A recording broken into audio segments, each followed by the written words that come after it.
So, good day mga ka-2G. So, this is me again. Ka-2G News Crops, PBC Tuigan. So, ngayon, i-firing natin tong personal unit natin. So, ito po ay ER15 design. So, di magazine na po siya. So, ito po yung itsura niya.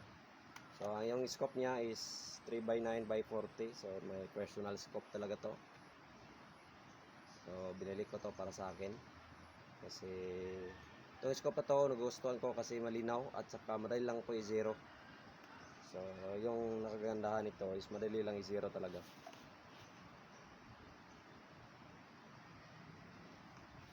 And then, yung bala nito is impidjolin lang po.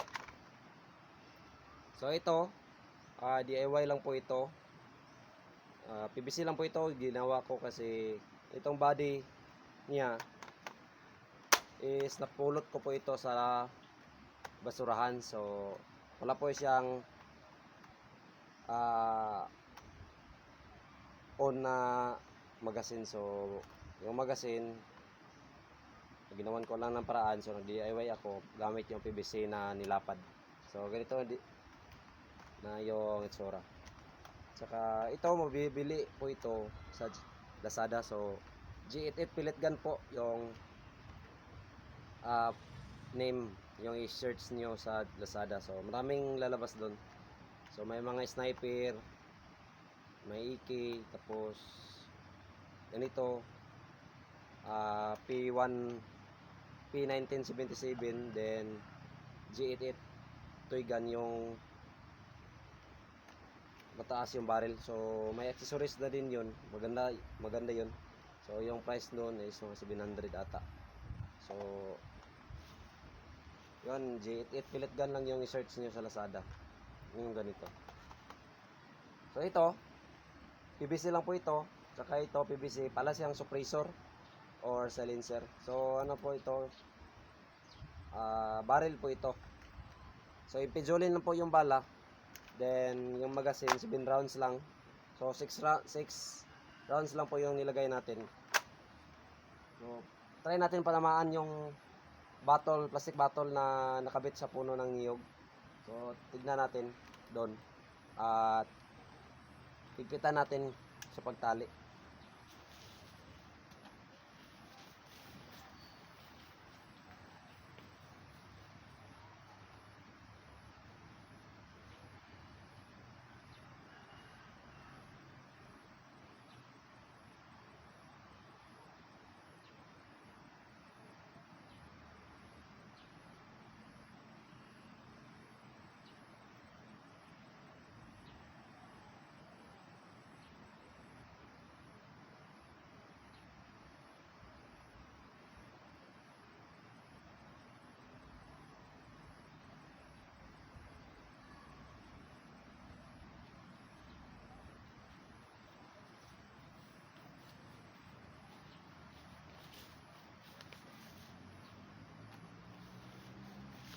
So, kita niyo naman siguro kung gaano kalayo yung ano natin, target. So, nasa mga 20 meters po yan.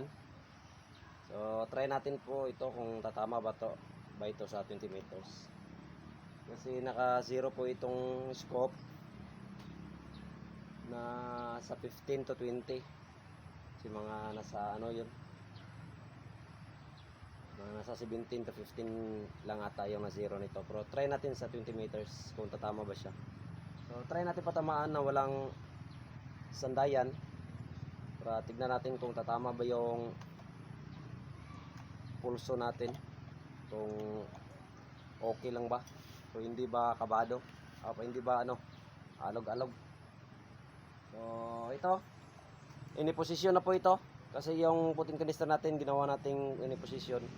So, ang ginawa ko ito sa loob, nilagyan ko ng bulak or cotton. So, ito po ay idea po sa dalawang YouTuber natin, si Sir Alpuentes sa Alpha TV at saka si Pinoy Tech. So, sa kanila po ako gumaya ng idea. So salamat po mga master for your knowledge sa paggawa ng butin PVC toy gun. So butin power PVC toy gun na po ito. Tapos ito PVC lang po ito. So para siyang silencer or suppressor. Pero ano lang po ito? Barrel. So semi pinaka barrel po niya ito.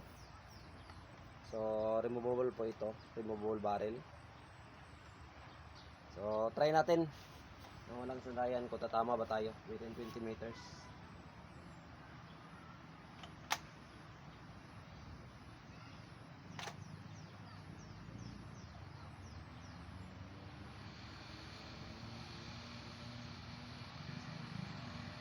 First shot.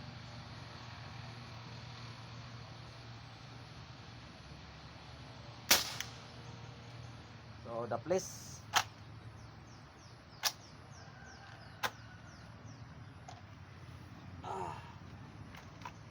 So nahulog yung isang Jolene kasi dalawa yung pumasok. Nadadalawa natin pagkasa. So second shot.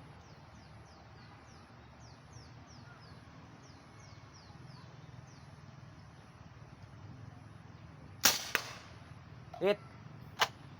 Third shot.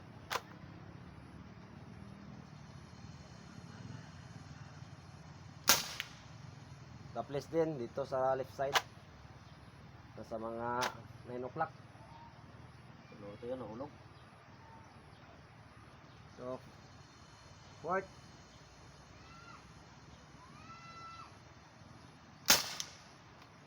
The place din. Fifth.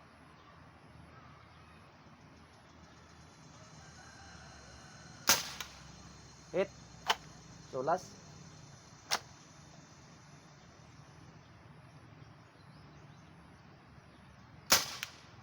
Putik. So ayun, dalawa lang yung nakatama. Mahirap pala talaga yung malayo yung natin. Tatargetin tapos yung kamay natin pag ganyan yung sa ito. So at least nakadalawang tama tayo out of 6. So okay na din kasi yung tatlo nakada-place. Yung sa target natin mga konting mga 1 inch lang po yung pagitan nila. So okay na yan na rin. So try pa natin. Kuha tayo ng bala.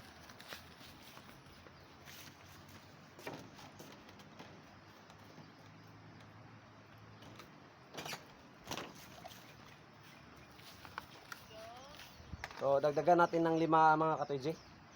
5 MP Jolene.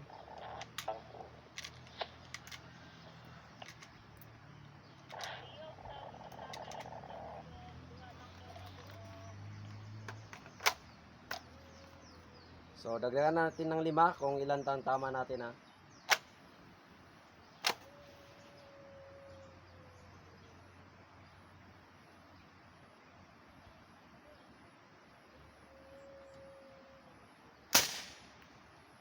Miss.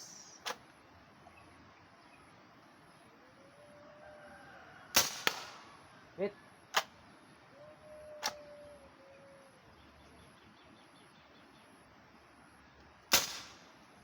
Miss din.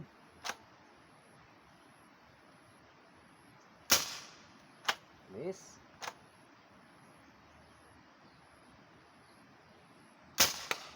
Hit. Wala nang bala.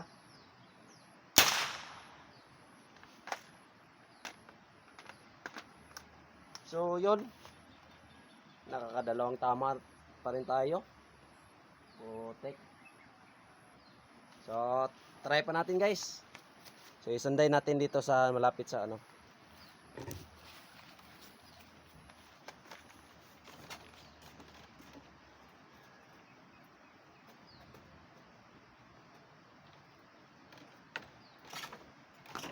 So 5 rounds din yung ilagay natin. So try natin isanday para Try natin kung makatama ba tayo. So ito po, try natin na sanday kung makatama ba.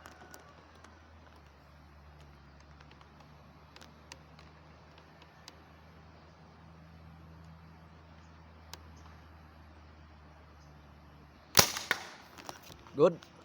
Hit. Second shot.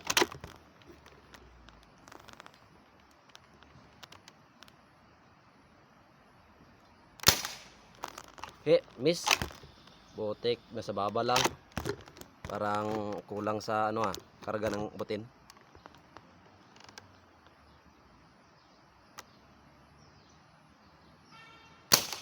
Hit. So, fourth shot. So, nakadalawang tama na tayo sa ikapat. Hit. So, tatlo. So, last.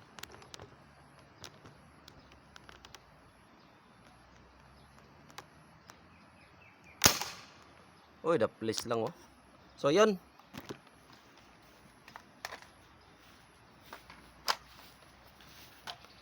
So, yun lang po. Nakakarami na po tayong putok. So, yung third batch na natin, 5 rounds. So, nakatatlo po tayo. So, okay na rin sa nakasanday. So, 20 meters po yan. So, mahirap talaga pag impedo din lang. So, kulang po sa lakas. Pero okay na rin. Matagos na rin sa tumatagos siya po sa lata, tapos nakabaon po sa niyog yung ibang juling. So yan lang po guys, salamat sa panonood. This is Neil Caps, visit Toy Gun, your toy gun maker.